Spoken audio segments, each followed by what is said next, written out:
Əgər bu müayinədən keçsəniz, onda özünüzdə uşaqlıq boynu xərçəngini sığortalayacaqsınız. Bu müayinə hansı müayinədir? Bir çoxları bu müayinənin paptis müayinəsi olması haqqında məlumat verirlər.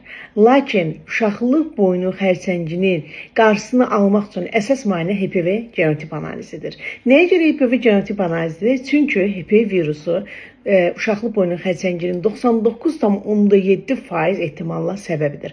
Yəni HPV varsa uşaqlıq boynu xərçəngi var, HPV yoxdursa uşaqlıq boynu xərçəngi olma ehtimalı çox aşağı dərəcədədir. Təxminən 0,1-0,3% aralığındadır.